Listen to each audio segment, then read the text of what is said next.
Com o anúncio da adaptação em anime de Solo Leveling, eu precisava trazer um vídeo pelo menos para falar sobre isso. Mas como eu sou incompetente para fazer um vídeo de 1 minuto só falando da notícia, eu perdi o time do vídeo.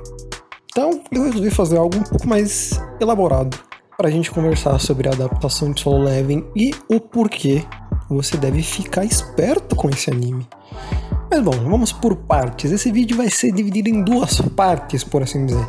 Primeiro a gente vai introduzir um pouco a história para você que não conhece nada sobre Solo Leveling, e a segunda parte a gente vai falar sobre a staff e sobre como esse anime tá promissor. É o que todos nós esperamos. Mas enfim, já se inscreve aí e vem comigo. Eu aceito ser um jogador.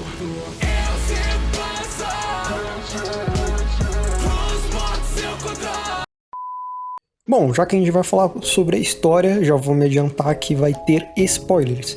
Eu vou basicamente passar por cima do primeiro arco do mangá, sendo mais específico do capítulo 1 ao 11. Na verdade do 1 ao 10, mas eu peguei uma parte do 11 só pra finalizar legalzinho. Então, spoilers a partir daqui. Se você só preferir assistir a parte final, eu vou deixar o tempo aí na tela. Dito isso, bora lá. Para entender a história de Solo Leveling, primeiro a gente precisa entender como esse mundo funciona. Esse mundo, inclusive, que é muito similar ao nosso, porém ele tem uma grande diferença. Nesse mundo acontecem as raids ou as incursões, como já que a gente pode meio que traduzir assim. Isso são eventos basicamente onde abre uma espécie de portal, e nesses portais, se os bosses, se os chefes desses portais não forem derrotados, as criaturas podem passar por esses portais. E para solucionar esse problema, existem as pessoas que magicamente despertaram, e por causa disso são pessoas aprimoradas. Devido a esse despertar, eles se tornaram pessoas sobre-humanas. Essas pessoas são conhecidas como os caçadores. E dentre os caçadores tem aqueles ranks, né, de S a E, e entre os ranks existe uma pessoa que é considerado o caçador mais fraco do mundo, Sung Ji-woo, o nosso protagonista. Sim, o nosso protagonista é literalmente a pessoa mais fraca da obra. Mano, ele chega a ser tão fraco que o único motivo dele estar vivo é porque ele tinha uma amiga, não uma amiga, mas uma pessoa que ia com ele em quase todas as raids, que conseguia salvar ele, que tinha uma habilidade de cura. Essa amiga dele, por assim dizer, era a Jun-hin. Aliás, todos os nomes são coreanos, então talvez eu pronuncie errado, eu já vou me adiantar aqui. Mas enfim, a questão é que o Sung Ji-woo, por mais que ele é um péssimo caçador, ele ainda é um caçador. E a maioria dessas incursões são feitas em grupo, só pra constar, porque elas são muito perigosas. E a gente acompanha então Sung Ji-woo indo para uma incursão junto com a Jun-hin. Ele vai junto com um grupo que eu não vou destacar todas as coisas, só vou destacar se eles tiverem algum papel importante. Mas o fato é que nessa raid que eles estavam fazendo, que era de rank D, eles acabam achando um covil duplo, que em resumo é como se tivesse uma raid dentro de uma raid. E os caras têm a brilhante ideia de, bom, um covil duplo, a gente não sabe o que tem lá, bora entrar. E durante essa raid que o Sung Ji-woo tá fazendo junto com o seu grupo, eles acabam achando um covil duplo, que em resumo é basicamente uma raid dentro de uma raid. O grupo ficou um pouco receoso em entrar nessa nova raid, porque, né, eles iam ter que se esforçar mais, e o grupo aparentemente já estava meio cansado. Mas o líder do grupo tem meio que a ideia de pedir para todo mundo votar. Os votos acabam ficando empatados, ficam 8 a 8, e o último voto, o voto de Minerva, fica pro Sung Ji-woo, pro senhor Sung Ji-woo decidir. E por mais que ele seja muito fraco, por mais que ele seja um grande peso para tudo isso, ele tem uma motivação por trás dele ser um caçador. Ele não é um caçador porque ele quer. Na verdade, o pai dele foi comprar cigarro, só Deus sabe onde ele tá, e a mãe dele tá doente. Sendo mais específico, vou puxar um pouquinho mais pra frente, mas Isso não são informações que estão nesses 10 capítulos, mas a mãe dele tá doente com uma doença específica desse mundo, só pra constar, ela tá numa espécie de coma. É a maior forma de simplificar. E, fora isso, a irmã dele também tá quase no ensino médio e também vai precisar de dinheiro. Então o Sung Ji-woo precisa de dinheiro não só para cuidar da mãe dele, mas também para sua irmã. Com isso em mente, ele acaba voltando para eles entrarem no covil duplo. Mal ele sabia que essa ia ser a pior decisão da vida dele. Bom, devido a isso, todo o grupo então parte pro covil duplo. Inclusive, no meio do caminho rola até uma interação interessante entre o Sung Ji-won e a Carlota, né, a Jun-Hin, onde ela era uma das pessoas que tinha voltado para não ir no covil duplo, porque, bom, ela é a healer do grupo, ela tem que cuidar de todo mundo. Então ela é ela que mais sabe do estado do grupo. E ela foi uma das pessoas que votou contra e ela fala com o Sung Ji-woo, ela fala tipo, mano, tu votou em sim mesmo, tu sendo o maior peso aí, pá, né? E ela fala que para compensar esse feito dele, eles deviam comer algo depois quando ele ia embora. Rola até uma cena bonitinha, o Sung Ji-woo fica vermelho, mano, chipável aí, né, rapaziadinha, pena que, né, enfim, chegamos no covil, e dentro do covil o que eles começam a avistar é um monte de estátuas paradas. Então, aparentemente não tinha boss, não tinha nada, mas uma coisa importante a ser dita é que tinha uma estátua que segurava uma talha de pedra. Tinham diversas escrituras rúnicas que uma das pessoas lê o que está escrito na talha, e o que estava escrito era: primeiro mandamento, venere ao Senhor. Segundo mandamento, louve ao Senhor. Terceiro mandamento, prove a sua fé. Aqueles que não seguirem esses mandamentos nunca retornarão vivos. E bom, depois de ler esse negócio super bizarro, uma das pessoas que meio que já estava insatisfeito, que não queria nem estar aí, ele vai para a porta do covil, ele volta para a porta e fala: mano, não quero ficar aqui, barato tá com cheiro de vai dar merda, e boa sorte para vocês, tchau. E no instante que ele faz isso, ele é decapitado por uma das estátuas. E aí que começa a dar merda. Primeiramente, que a estátua principal começa a brilhar os olhos, e se não fosse pelo Sung Ji-won avisando pra todo mundo ir pro chão, geral ia ter ido de vala. Inclusive, salva a Carlota rapidamente aí, e bom, não tiveram tantas pessoas, nem todas conseguiram se salvar, porque o laser que a estátua lança é simplesmente, bom, desentregou, o cara virou só a mãozinha. Inclusive o líder do grupo, inclusive desviou por quase, ele conseguiu desviar no último instante, mas ele perdeu o braço devido a isso. Inclusive ele fala pro Sung Ji-won que a Jun-Hin não é muito boa em lidar com o medo, mesmo ela sendo uma curandeira de rank D, ela sempre ia nas artes baixas porque ela sempre tinha esse problema com medo, ela que já demonstra estar desesperada com a situação. E mano, aí os problemas só vão se intensificar. Porém, o Sung Ji-won é o pior caçador do mundo, mas ele não é burro. Ele lembra dos mandamentos e ele percebe que eles têm que louvar o Senhor. Então, a primeira coisa que ele fala é que para todas as pessoas se curvarem. E assim todas as pessoas se curvam e os olhos da estátua começam a se fechar. Bom, e aqui acaba? Não, porque a música não acabou, né?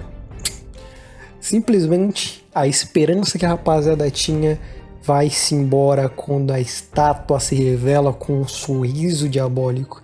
E minha gente, aqui a merda acontece. A estátua começa a se levantar e ela começa a pisotear todo mundo que ela vê pela frente. Ela simplesmente esmaga. Inclusive, quando isso acontece, o Sung Ji-won já corre, ele já vai puxando a menina que já tá full assustada, já perdeu completamente a noção de si.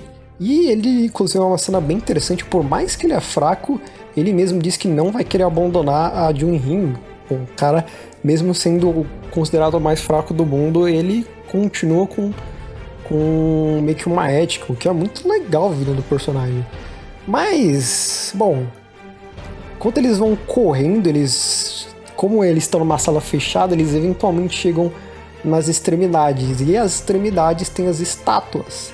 E aí que rola uma coisa interessante, porque o webtoon que a gente tá conversando, né, a gente não tá falando da novel, ele é bem sacana porque, como eu posso dizer, ele mostra uma lembrança do cara com a família e depois mata o cara. Então, ó, só pra você saber aí, o rapaz que acabou de morrer tem a família. Complicado.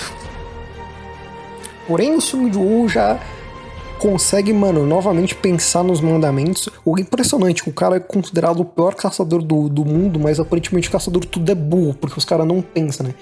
Ele começa a pensar e ele lembra da segundo mandamento, louve ao Senhor. Então ele percebe que tem algumas estátuas que não têm armas. As estátuas só atacam quando eles estão próximos. Então ele percebe que algumas estátuas não têm arma, mas têm instrumentos. Ele falou, louvar, né?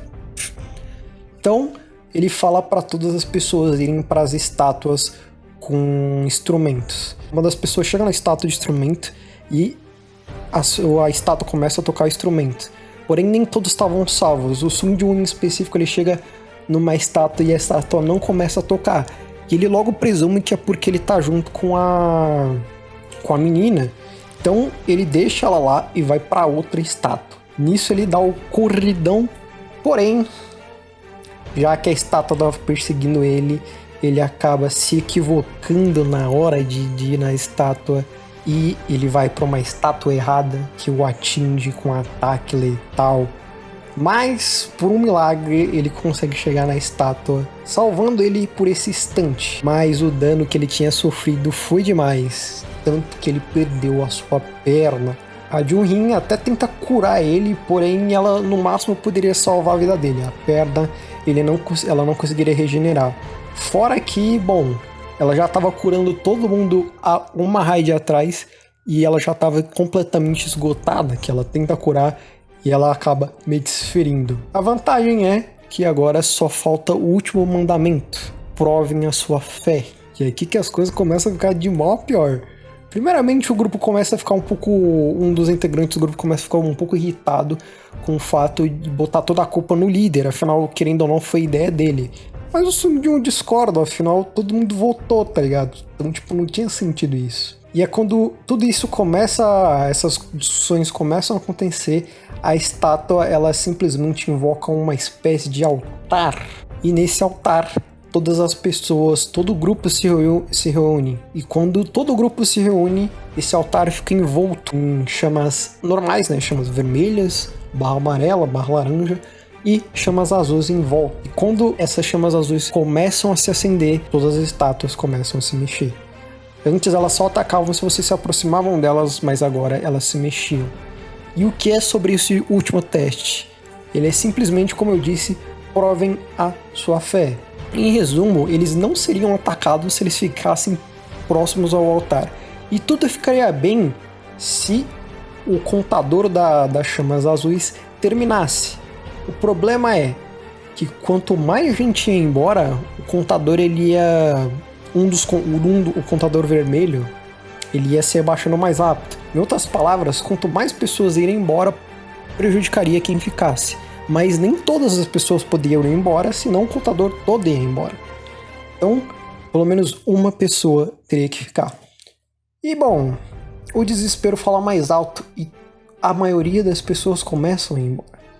E isso deixa o nosso Sung Joon numa situação péssima, porque no final só sobra ele, o líder do grupo e a Junhin. O líder do grupo, ele é até um pouco honroso, porque ele chega e fala, não, vai você embora aí, mano, vai você a garota e vai tudo certo, mano, querendo ou não foi culpa minha, a gente tá aqui, vai vocês aí e sejam felizes, mano. Só que o time teve um problema, a Junhin tava completamente esgotada e ela não conseguia se mexer, isso tinha acontecido no pior momento possível. É aí que o Sung Joon, ele fala, mano, líder, leva a mina aí, vão embora vocês, eu fico. A mina, ela até, inicialmente, ela começa a negar, ela fala que não, vai então o Sung Ji-woo e ela e o líder, porém, o líder, sabendo do acontecimento do Sung Ji-woo, sabendo que provavelmente eles não conseguiam fazer isso, ele nocauteia ela, mas não antes do Ji-woo fazer até uma cena interessante dele falando da promessa deles comerem, ele dá um cristalzinho que dá para ser trocado por dinheiro, né? E ele até fala pra ela ir comer primeiro, que ele ia depois. Rola até uma cena bonitinha. Mas o líder nocauteia ela porque ela não ia aceitar ir embora sem ele. E assim, o líder vai embora, deixando só o Sung Ji-woo no local. Quando o contador vai embora, as estátuas começam a atacar ele. E bom, ele começa primeiro a dizer, né, mano, graças a Deus, pelo menos ele foi o único que morreu, afinal, o mais inútil morreu. Ele tenta até se defender futilmente e ele é morto em um ataque.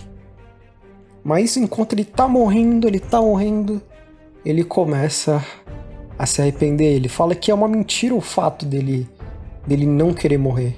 No fim, ele realmente é humano, ele não quer morrer agora, ele tem coisas que ele quer fazer. E aí, enquanto ele está se martirizando pelos seus arrependimentos, uma tela misteriosa aparece em sua frente, dizendo: você completou todos os requerimentos necessários para a quest secreta, a coragem do fraco. Você adquiriu o direito de se tornar um jogador. Você aceita? Caso você não aceite, o seu coração parará em 0.2 segundos. Sem muito o que fazer, Sung Ji-woo então aceita e acaba se tornando um jogador. E acaba acordando misteriosamente no outro dia no hospital. E esse é o fim da nossa história, pelo menos do primeiro arco. Se você ficou interessado, tem a Webtoon que já está finalizada, mas agora a gente vai falar um pouco sobre a produção do anime. E sim, tudo isso foi pra hypar, eu parei numa parte sacana, eu sei, desculpa.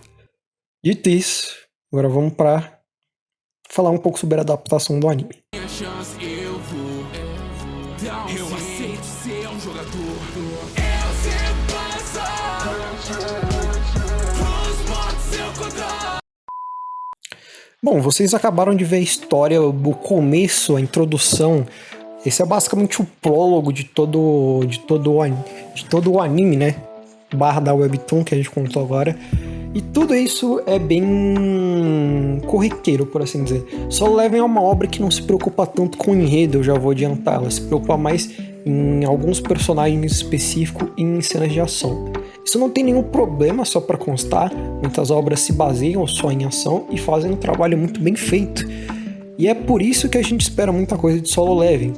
Porque no que a Webtoon se prometeu a fazer, ele fez muito bem nas cenas de ação. E é por isso que todos nós temos a agradecer que o estúdio que pegou para fazer Solo Leveling, pelo menos é bom. One Picture, o estúdio que fez Saw, que já é muito bem animado, mas a gente vale destacar Alicization, que é muito bem animado, muito fora da curva, até fora da curva do padrão de Saw. Fez 86 também o One Picture, excelente anime, por mais que teve o seu probleminhazinho no final, mas foi também bem animado e bem dirigido. E é claro, o meu queridinho Kaguya-sama, que sempre é bem feito, sempre bem animado. Então o estúdio que pegou para fazer isso é muito bom, mas o fato é que Solo Leveling é uma obra que precisa de tempo, porque, como eu posso dizer, Solo Leveling não é uma obra que fica parada. Mano, se tem 5 páginas de diálogo em Solo Leveling, já é forçar a barra, porque Solo Leveling é uma obra que tem ação atrás de ação atrás de ação.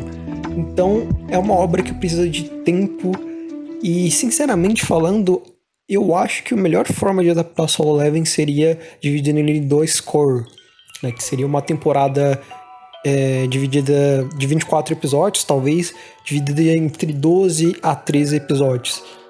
12 a 12 no caso, né? Se não dá 25, o cara não sabe nem fazer conta. Isso porque daria tempo pra equipe animar bem. Não só isso, mas Solo Leveling é uma obra que merece um pós-produção muito legal. Alicization já demonstrou isso, e de mostrar, né, de colocar efeito visual nos ataques. que deixava uma animação muito mais bonita, feita em específico. A Ufotable em específico fazia muito isso, e a Impicture aproveitou que algumas pessoas saíram e contratou, enfim. Por isso que a animação de Alicization deixou tão fora da curva. E Solo Leveling é um dos animes que merece um pós-produção muito legal. Eles merecem aquele efeito fade, por assim dizer, aqueles efeitos de CGI pós-produção que deixa os ataques muito mais bonitos, uns efeitos visual muito legal. Solo Leveling é uma obra que merece isso, porque é recheado de tanto efeitos visuais na Webtoon fenomenais, tanto quanto uma sequência de ação muito legais. Aliás, eu inclusive era uma das pessoas que não queria que Solo Leveling tivesse um anime se não fosse por alguma produtora grande, se não fosse pego por um estúdio grande. Porque o mangá Webtoon já é tão bonito, tá ligado, esteticamente, que eu sentia que eu não precisava de um anime mais ou menos. Eu precisava de um anime bom. E é por isso que eu posso dizer que não só o estúdio nosso é bom, como a gente tem a trilha sonora do homem, do mito, da lenda, Sae Wano, o cara que fez a trilha sonora de Attack on Titan.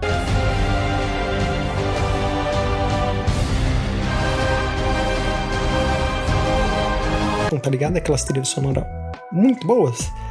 É esse cara que fez. Então, a gente vai ter trilha sonora, a gente vai ter talvez uma animação boa, e a gente vai ter um diretor que... Esse é o que eu tô mais inseguro, porque ele dirigiu alguns animes em específico. Ele dirigiu um anime em específico que eu não conheço, então eu não sei dizer. O nome do anime é Shuzuki Nagashi.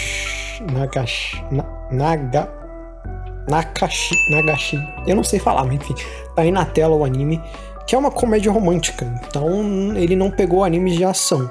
Porém, eu vi numa anime list que ele pegou que ele dirigiu muitos episódios. Ele dirigiu alguns episódios de Kaguya-sama, dirigiu alguns episódios de Sword Art Online Alicization, de 86.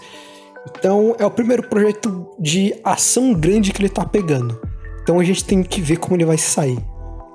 Eu espero que ele se saia muito bem, porque a gente tem um estúdio bom, uma trilha sonora que provavelmente vai ser muito boa, porque o Sae Wano, tudo que ele faz sai muito bom. Então a gente precisa de uma direção muito boa também. Mas em quesitos técnicos, tudo que a gente espera é que Solo Leveling promete muito quesitos técnicos. Eu, sinceramente, eu sei que muita gente queria um Ufotable ou sei lá, outros estúdios, mas eu acho que o One Picture é uma escolha boa. O One Picture tem trabalhado muito bem nos seus últimos animes. Eu citei o Kaguya-sama 86 e o Sal, que foram os dos últimos 3 anos, por assim dizer, dos últimos 4 anos. Mas ele tem trabalhado muito bem nos seus últimos animes, então a gente pode botar um pouco de fé. Eu diria que o One Picture, inclusive, ele já tá se tornando um estúdio mediano / acima da média. Ele já tá chegando no patamar de um estúdio um pouco mais pesado. Então, sabendo disso, eu sinceramente acho que Solo Leveling vai ser um anime que vai se destacar muito na temporada, seja lá qual temporada ele sair, e é um anime que eu acho que todas as pessoas devem ficar de olho. Eu contei um pouco da história do primeiro arco dele aqui, mas para quem leu o Webtoon ou a novel sabe que, bom, a história só começa agora, né? Tem muita história ainda para ser contada do farmador aí, do Sung Ji-woo, a única pessoa que pode subir de nível aí, do farmador. Então, é isso, minha gente. Opa, bom, Ignis do futuro aqui. E, bom, eu resolvi regravar a finalização do vídeo só para especificar algumas coisas. Primeiramente, se você chegou até aqui, muito obrigado por assistir. E se você gostou do vídeo, eu peço, por favor, que você deixe o like e se inscreva no canal, porque eu nunca pensei que ia dar tanto trabalho, velho. Sinceramente, eu sabia que esse vídeo ia ser o vídeo mais bem produzido que eu fiz até então, mas eu não pensava que eu ia ficar basicamente ontem o dia inteiro editando. E eu só parei porque o meu PC estava derretendo quando eu estava chegando no final do vídeo. Dito isso, eu me esforcei muito para que esse vídeo saísse. Meu objetivo era que ele saísse na sexta, mas eu não sei se vai... vai sair, tá meio-dia ainda, no momento que eu estou gravando essa parte, pelo menos. Mas enfim... brincadeiras à parte, O objetivo do canal sempre é entreter vocês, então eu realmente espero que esse vídeo tenha te agradado de qualquer forma possível. Eu gosto de falar besteira por aqui pelo canal e eu quero continuar isso. Eu ainda tô tentando encontrar meu caminho do que eu quero fazer com o canal, mas se vocês me derem uma chance se inscrevendo no canal e acionando o sininho para que assim vocês possam assistir próximos vídeos, eu vou agradecer muito. Mas o fato é que isso é só o começo da jornada, então eu ainda tô tentando encontrar meu caminho, por assim dizer. Dito isso, não vou me enrolar tanto, não vou me estender tanto. Eu só queria dizer isso, agradecer aos novos inscritos que estão chegando, a temporada tá começando aí e eu já tenho alguns vídeos planejados. Inclusive, alguns vídeos vão atrasar por causa da minha demora para editar isso. Enfim, só para finalizar, eu queria só notificar uma notícia rápida que o autor de Yu-Gi-Oh! Veio a falecer no dia que eu tava editando esse vídeo. E mano, sem me prolongar muito, eu não sei se eu vou fazer um vídeo dedicado a ele, mas ele é uma pessoa que influenciou muito a minha existência, né? Eu comecei a jogar Yu-Gi-Oh! E viciei mais ou menos na época que o Heitor tava fazendo a série de League of the Duel. Não, caralho, do Tag Force. Mas por mais que eu não comecei com o clássico, ainda é uma franquia que me influencia muito. Então eu só vou deixar essa parte final e esse vídeo dedicado a ele. Enfim, vou deixar 2 vídeos aí na tela. No caso, a playlist das nossas reviews semanais de The Beginner, que é uma série de webtoons assim como Solo Leveling. E pra quem gosta de Mushoku vai se interessar bastante, porque ele é bem parecido, mas ele é bem diferente ao mesmo tempo. Mas a premissa é a mesma, por assim dizer. E eu vou explicar o porquê que a gente não teve vídeo de review na segunda, eu tive um probleminha. Mas eu explico isso na próxima review de The Beginning. Vou deixar também o nosso último vídeo aí, de review de Yokozo, classe 1 of Elite. Tentar sempre trazer review quando tiver alguma coisa importante. Dito isso, espero que tenha gostado, blá blá blá, like, se inscreve, sininho e tchau. Uma última coisa que eu esqueci rapidamente. Todos os links das fontes, áudios que eu usei, qualquer coisa que eu usei que não seja minha, que não foi qualquer coisa que eu fiz, tá na descrição. Caso eu esqueça, eu peço por favor que alguém comente. Dito isso, agora sim, tchau!